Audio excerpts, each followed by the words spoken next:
আমরা এখন যেই নেত্রী এই দেশের উন্নয়নের জন্য এত কাজ করে গেছেন, আজকে মৃত্যুশয্যায় তিনি হাসপাতালে আছেন, আমরা অত্যন্ত বেদনা ভারাক্রান্ত হৃদয়ে আজকে এই মিছিলটা হয়তো আমরা করব।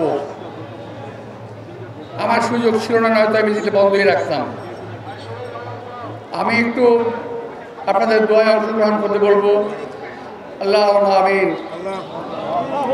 আল্লাহ রহমান রহিম, পরবর্তীকার আলম, দোজাহানের মালিক তুমি রব্বুল আলামিন। আল্লাহ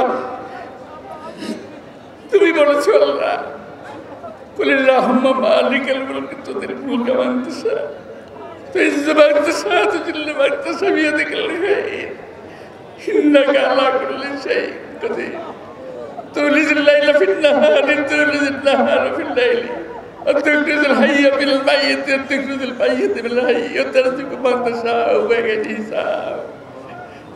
হে আল্লাহ, তুমি দিনকে রাত করতে পারো, তুমি রাতকে দিন করতে পারো। হে আল্লাহ, তুমি জীবিতকে মৃত করতে পারো, তুমি মৃতকে জীবিত করতে পারো। আল্লাহ, হে আল্লাহ, তুমি বলেছো রহমান রহিম, তোমার সূরাতে বলেছো রব্বুল আলামিন। আমরা দেশনেত্রী বেগম খালেদা জিয়ার জন্য একটু আয়ু চাই, আল্লাহ তাকে সুস্থ করে দাও রহমান রহিম, তাকে সুস্থ করে দাও রব্বুল আলামিন, তাকে সুস্থ করে দাও রব্বুল আলামিন। আমরা একই সঙ্গে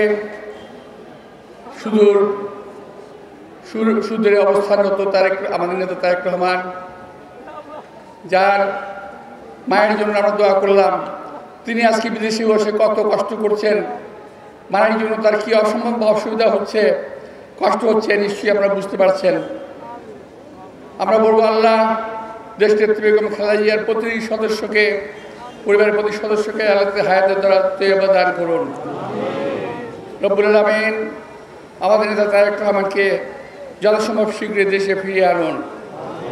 আল্লাহ পরিশেষে আমরা বলবো, রব্বুল আলামিন তুমি পারো না এমন কিছু পৃথিবীতে নাই এর মালিক।